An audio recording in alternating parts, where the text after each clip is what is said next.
पालक बंधू भगिनी आणि विद्यार्थी बालमित्रांनो, साने गुरुजी कथामालेमध्ये आज आपणा सर्वांचं हार्दिक स्वागत करते। आज रात्र 17वी स्वावलंबनाची शिकवण। श्याम म्हणाला, लहानपणी मी पुष्कळ पोथ्या पुराणे वाचली, परंतु संस्कृत स्तोत्र मला काहीशी पाठ नव्हती।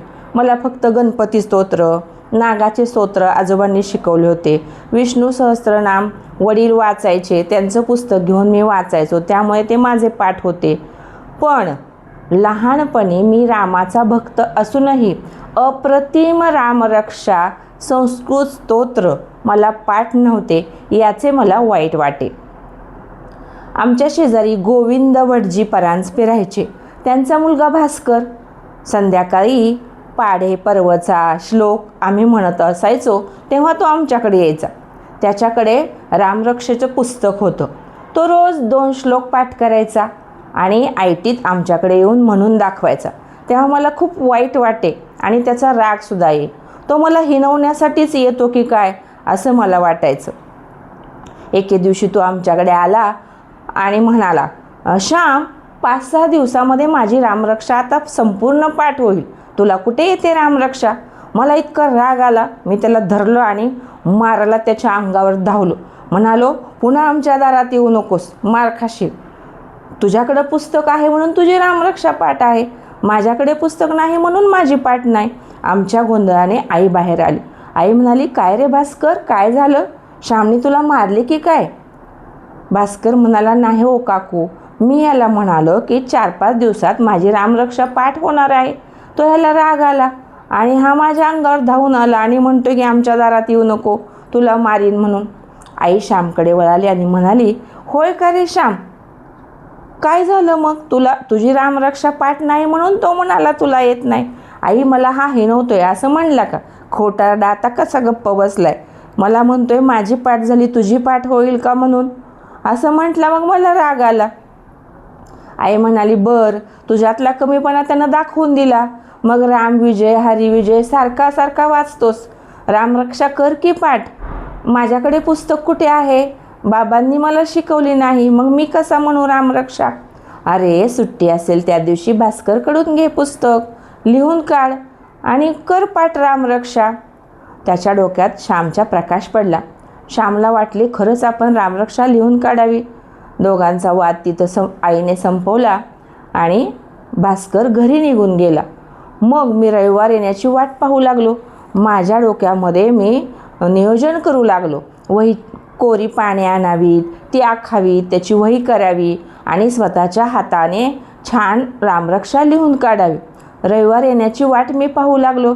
रविवार उजडला आणि मी सकाळ झाल्यानंतर माझं आटोपून भास्करच्या घरी गेलो। भास्कर मला पुस्तक देणार नाही हे मला माहीत होते, म्हणून मी त्याची आई भीमाताईंकडे गेलो आणि गोड स्वरात म्हणालो, भीमाताई, मला आज सुट्टी आहे, मला तेवढे भास्करचे रामरक्षेचे पुस्तक द्या ना, मी आज सुट्टीत पूर्ण लिहून काढीन। मग भास्करची आई त्याला म्हणाली, भास्कर, श्याम एवढा मागतोय तर देणार आहे त्याला तू पुस्तक। श्याम, त्याच्यावर डाग वगैरे पाडू नकोस हा, पुस्तक खराब करू नको। नाही काकू, श्याम म्हणाला।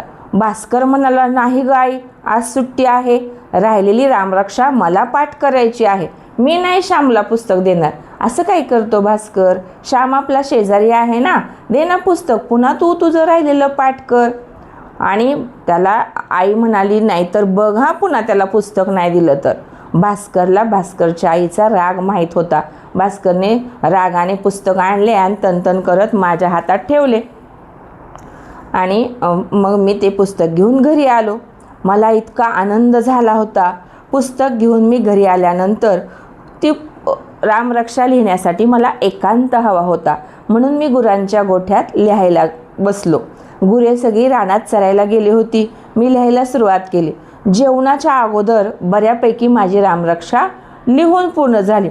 जेवण झाल्यानंतर सुद्धा मी लिहायला बसलो। माझी रामरक्षा लिहून पूर्ण झाली। मी छान अक्षरात आखीव रेखीव रामरक्षा लिहिली, याचा मला खूप आनंद झाला। त्याच्यावर कुठेही मी डाग पडू दिला नव्हता। मला कृतार्थ वाटले। माझ्या स्वतःच्या हस्ताक्षरातील रामरक्षा याचा मला खूप आनंद होत होता। आईच्या माहेरी मी पुराणे आणि पोथ्या स्वलिखित कितीतरी पाहिल्या होत्या. ठळक अक्षरातल्या, वळणदार अक्षरातल्या पोथ्या मी पाहिलेल्या होत्या.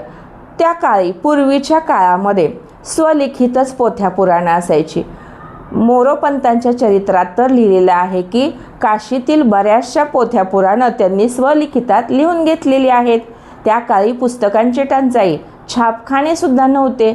मोरोपंत काशीहून पुस्तके बारामतीला मागवत स्वलिखितात लिहून घेत आणि पुन्हा ती पुस्तके व्यवस्थित काशीला परत पाठवत.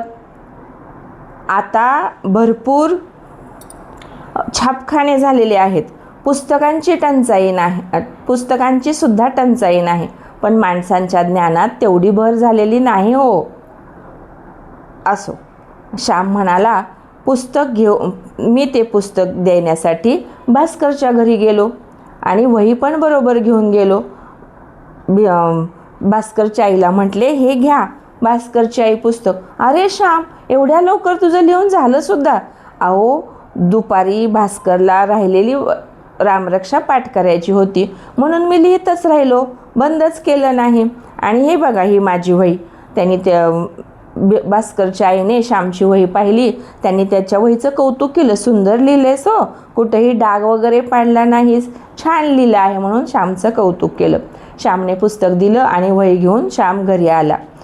तो आता रामरक्षा पाठ करू लागला. एका आठवड्यात रामरक्षा पाठच करायची आणि वडिलांना एकदम आश्चर्यचकित करायचं असं त्यानं ठरवलं.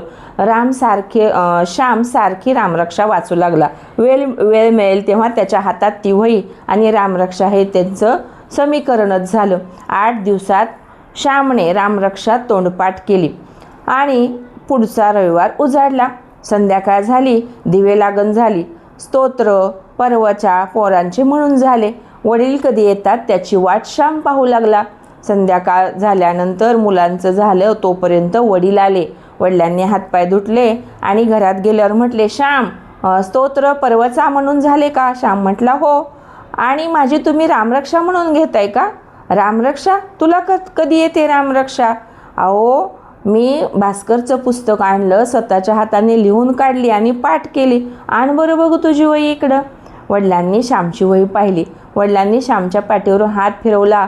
त्यांना मुलाचं खूप कौतुक वाटलं. अक्षर सुंदर काढले हो, डाग कुठं पाडला नाहीस, पण बुटकं अक्षर काढले, जरा लांबट अक्षर काढ. बरं, श्याम म्हणाला. आणि मग श्यामने खडाखड रामरक्षा म्हणून दाखवली. मग त्यांनी श्यामचं कौतुक केलं आणि जेवायला घेतलं. जेवणं झाली आणि मग वही श्यामने आईकडे नेली आणि आईला दाखवली. आई म्हणाली, श्याम बाळ, तू माझ्यावर रुसला होतास, त्यामुळे तू मला 8 दिवस वही नाही दाखवलीस. मीही वाट बघत होते. मलाही वाटत होतं की श्यामची वही बघावी, कसं अक्षर काढलेलं आहे, काय केले. पण तू जोपर्यंत दाखवत नाहीस तोपर्यंत मीही तुझ्या वहीला हात लावला नाही. पण जाऊ दे, झाली ना तुझी रामरक्षा पाठ. रडत बसला असतास तर झाली असती का? अरे, स्वतःच्या पायावर उभे राहावे, स्वावलंबन शिकावे, स्वतः कष्ट करावे. स्वतःला एखादी गोष्ट येत असेल तर दुसऱ्याला हिणवायचे नाही हो श्याम. दुसऱ्याला कधीही हीन लेखायचे नाही. आपल्याला जे येते ते दुसऱ्याला द्यायचं आणि त्याला आपलंसं करायचं, हे तू शिक. स्वतः कष्ट कर, मोठा हो, असं त्याला आईनं बजावलं आणि त्याची वही घेतली. आणि आईनं ती वही पाहून आईला खूप आनंद वाटला, कृतार्थ वाटलं. आई म्हणाली की पहिल्या पानावर रामाचं चित्र लाव, म्हणजे झाली तुझी रामरक्षा. श्याम, आज देवाला खूप आनंद होईल बरं का, कारण तू हे पुस्तक स्वतः लिहिले, स्वतः कष्ट केले आणि ते स्तोत्रपाठही केले, त्यामुळे तू आज देवाला आवडशील. या कथेतून आपण काय शिकलात ते मला कमेंट्स करून कळवा. व्हिडिओ पूर्ण पहा. व्हिडिओ आवडल्यास लाईक, शेअर, सबस्क्राईब करा. धन्यवाद.